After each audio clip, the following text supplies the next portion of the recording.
La Renault 4L était l'une des voitures les plus populaires des années 60 à 80. Rendez-vous compte, Renault en a vendu plus de 8 millions d'unités dans le monde. Un exploit que la marque se verrait bien rééditer aujourd'hui, même si cette Renault 4 e-tech est très différente de son aïeul.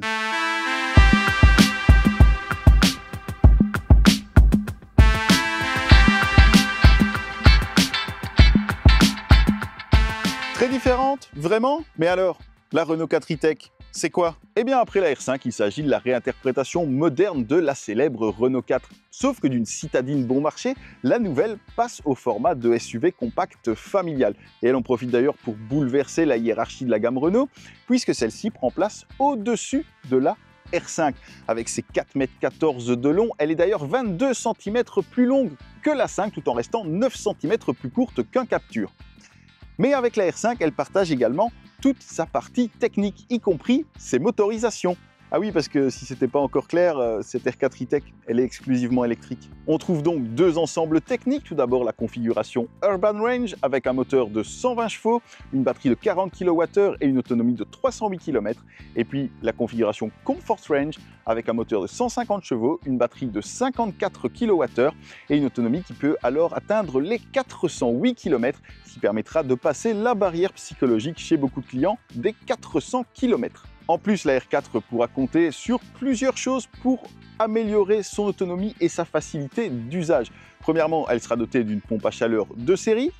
Deuxièmement, la recharge sur une borne en courant continu pourra se faire à 80 ou 120 kW selon la configuration retenue, ce qui dans les deux cas permettra de repasser de 10 à 80% de la charge en 30 minutes de branchement. Et pour faciliter les longs trajets, elle pourra être dotée d'un planificateur des arrêts de recharge, mais aussi de la fonction de recharge sans contact. Il suffira alors de coupler la voiture avec son application de recharge, et puis quand on arrivera sur une borne, on pourra directement brancher la voiture qui sera reconnue par la borne sans avoir à scanner aucune carte, ce qui sera évidemment très pratique. Et puis également la fonction V2L, Vehicle to Line, qui permettra donc d'alimenter de petits appareils électriques directement depuis le port de charge via un petit accessoire fourni avec la voiture. Une technologie très complète donc, et ce qui est vrai à l'extérieur l'est également à bord. Puisqu'à bord, on retrouve notamment cette présentation avec les deux écrans, un habitacle qui est finalement très proche de celui de la R5 e-tech, mais qui est surtout très bien équipé dès la version de base. L'instrumentation numérique, mais également le système multimédia OpenAirLink, compatible Apple CarPlay et Android Auto, sont fournis de série, au même titre notamment que la climatisation automatique, les capteurs de recul, l'allumage automatique des phares ou encore les phares LED. Donc un équipement très complet dès la finition de base baptisée Evolution. Par contre, il faudra passer sur la finition techno telle que celle qu'on a aujourd'hui pour disposer alors d'écrans un petit peu plus grands, tant pour l'instrumentation que pour le multimédia, mais surtout, on aura alors droit au service Google connecté directement inclus dans le système de navigation. Ça permettra notamment d'avoir, vous voyez, Google Maps, mais également Waze, et puis une multitude d'applications via le Play Store fourni d'office. Ça donnera aussi accès à l'assistant personnel Renault qui pourra donc vous assister pour plein de fonctions à qui vous pourrez poser plein de questions. On aura également ChatGPT et puis surtout, moi je recommande vraiment ce système si vous le pouvez car il se montre vraiment réactif et pour une fois très ergonomique à l'usage. Renault a vraiment très bien travaillé à ce niveau-là. On trouve facilement les raccourcis, on trouve facilement les fonctions désirées. Il n'y a pas trop de menus et de sous-menus. Donc, c'est vraiment très agréable à l'usage. Et puis, vous voyez que comme dans la R5, Renault a particulièrement soigné les matériaux. Sur notre version d'essai, pour la finition techno, on a notamment ces sièges, mais également le tableau de bord qui est recouvert d'un tissu partiellement recyclé qui imite le jeans avec de belles surpiqûres apparentes de couleur cuivrée qui rappellent un petit peu ici les bouches d'aération. Et puis, vous voyez qu'on a ici sur le côté des petits boutons, un petit easter egg comme l'appelle Renault, un petit bouton cuivré sur lequel il est écrit « Allez-y, vous êtes en Renault 4 ». Voilà, c'est un détail plutôt sympa. Ce qui est commun à toutes les versions, par contre, c'est l'habitabilité arrière. Alors là, vous voyez, le siège est réglé comme lorsque je conduis, comme d'habitude, et vous voyez que j'ai quand même un bel espace au niveau des jambes. Alors, le seul petit bémol, c'est que lorsque le siège est descendu jusqu'en bas, comme c'est le cas actuellement, on peut tout juste passer ses pieds sous le siège avant. Donc là, ça réduira peut-être un petit peu l'espace. Mais globalement, pour une voiture familiale avec des places arrière qui seront surtout utilisées par des enfants, c'est plutôt agréable. L'autre point d'étonnement, c'est que la banquette est vraiment placée très haut. Vous voyez peut-être pas, mais je suis assis très haut par rapport aux passagers avant. À nouveau, pour des enfants, ce sera plutôt pas mal, puisque ça leur permettra d'avoir une meilleure visibilité vers l'avant. Mais évidemment, pour les plus grands gabarits, eh ben, bizarrement, ça peut être un petit peu juste ici, au niveau de la tête. Pour le reste, là aussi, c'est très confortable. Les sièges sont bien rembourrés, bien dessinés. On a également de beaux habillages, de beaux matériaux aux places arrière. Et puis, il y a surtout au dos des sièges avant, vous voyez, une aumônière large comme d'habitude, et puis une plus petite devant qui permettra bien, de glisser un smartphone.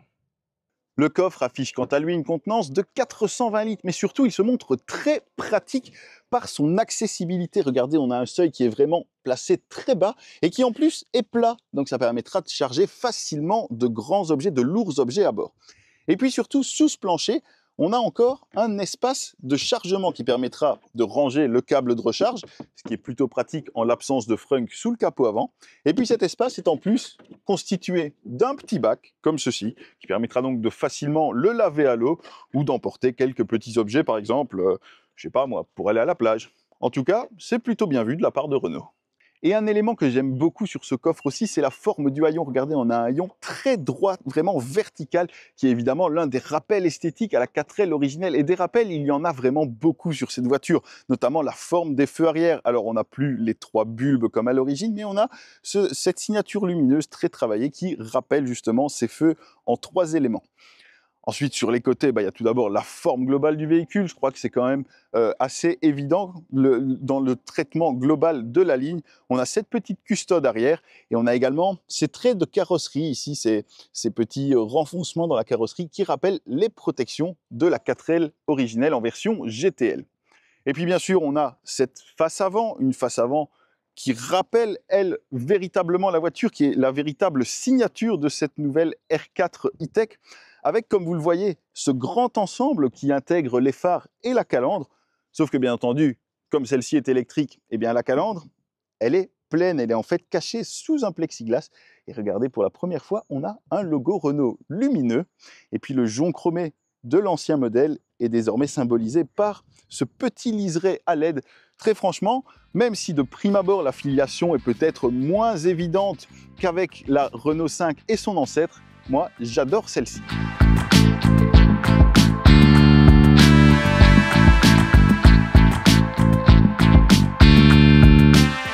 Et sur la route, alors ça roule comment cette nouvelle R4? Eh bien là, évidemment, ça n'a plus rien en commun avec son ancêtre. Bien entendu, elle est électrique et donc finalement elle roule comme une Renault 5 E-Tech.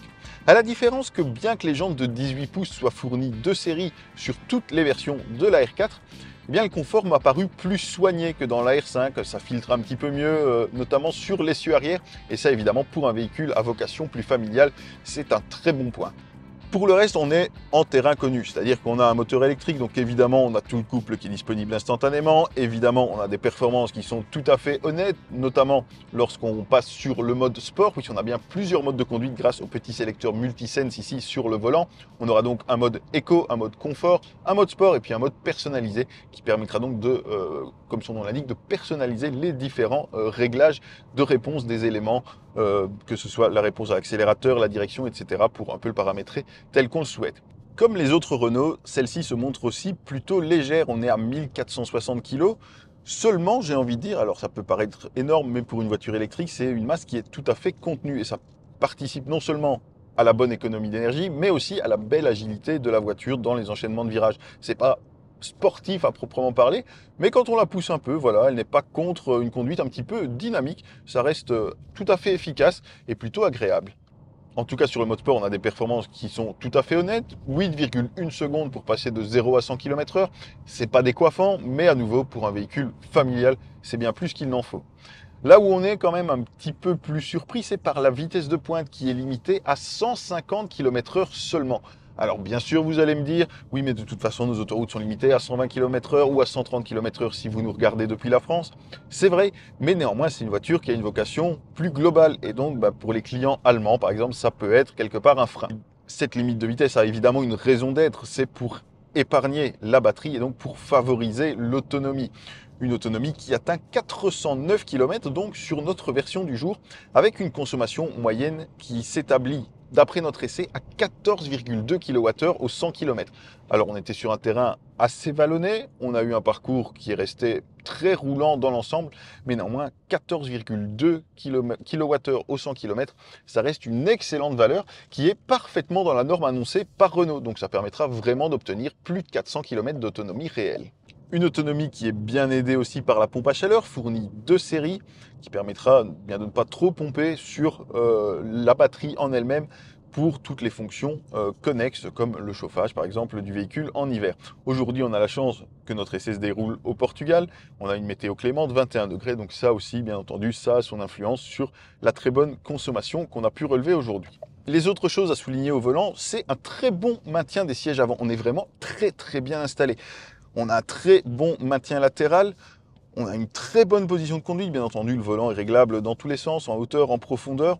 On a une bonne visibilité périphérique aussi malgré tout, bien qu'à l'arrière on a quand même les appuis-têtes un peu encombrants, un peu massifs, qui cachent un peu la visibilité, mais globalement ça reste tout à fait honnête pour ce genre de véhicule. Et puis sur route et sur autoroute, on a également une très bonne insonorisation au bruit extérieur et au bruit de roulement. Très franchement, même sur autoroute, on n'a pas eu de bruit aérodynamique, on n'a pas de bruit de roulement qui se fait trop présent, on peut continuer à parler facilement avec les occupants du véhicule, donc ce sera tout à fait agréable. En termes de récupération d'énergie, on a toujours la possibilité de faire varier la décélération et donc la régénération, l'énergie qui est renvoyée vers la batterie grâce aux petites palettes ici derrière le volant. Mais attention, ces palettes ne sont fournies qu'à partir du second niveau de finition, la finition techno, donc sur la version d'entrée de gamme, entre guillemets, évolution. On ne pourra pas jouer avec ces petites palettes pour pouvoir gérer donc la décélération et ainsi pouvoir se passer de la pédale de frein. Et en ville, on aura même désormais un mode One Pedal Driving qui est fourni d'emblée sur ce modèle. Alors le petit bémol, c'est que pour un mode One Pedal, il est un petit peu faible. En tout cas, il n'est pas aussi marqué que sur d'autres modèles concurrents. Il faudra donc anticiper un petit peu plus. Et puis, l'autre petit truc dérangeant, c'est que chaque fois qu'on passe sur le mode One Pedal, vous l'entendez, on a cette petite alerte sonore. Et quand on désactive le mode One Pedal, on a de nouveau la même petite alerte. Donc voilà, c'est un peu contraignant, même si c'est moins gênant que ce qu'on a l'habitude peut-être d'avoir, là encore, sur des modèles concurrents. Et tant qu'on est à parler des alertes sonores, soulignons qu'on a toujours la possibilité de personnaliser les systèmes d'assistance qu'on souhaite conserver ou non. Alors pour ça, il faudra aller par le menu principal du véhicule, via l'écran. Donc choisir les éléments qu'on souhaite activer ou désactiver, les sauvegarder dans le profil. Et une fois qu'on aura fait ça, il y a toujours ce petit bouton ici à gauche qu'il suffira de presser 2 fois. Et on passera alors sur le mode My Safety Perso, qui permettra alors de désactiver par exemple l'aide au maintien de voie ou encore l'alerte de survitesse, simplement via 2 petits clics, et ça c'est quand même super pratique.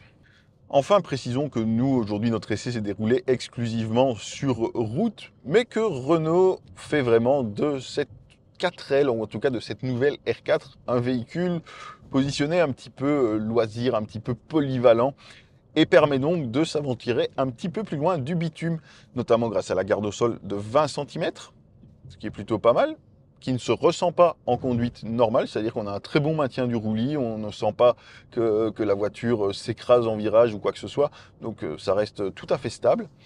Mais donc 20 cm de garde au sol, ça permettra d'avoir quelques largesses sur les chemins rocailleux notamment.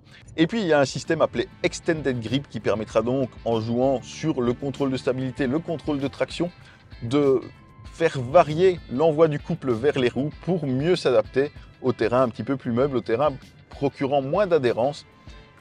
Et ça, ça permettra toujours, au pire, de se sortir d'un petit mauvais pas.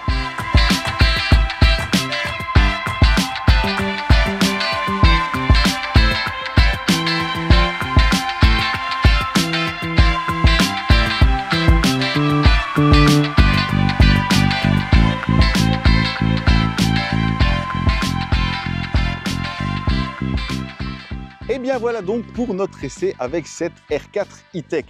Alors après 2 titres consécutifs de voiture de l'année avec des électriques, on ne doutait certainement pas de la capacité des ingénieurs de Renault à faire de bonnes voitures électriques, et cette R4 le confirme.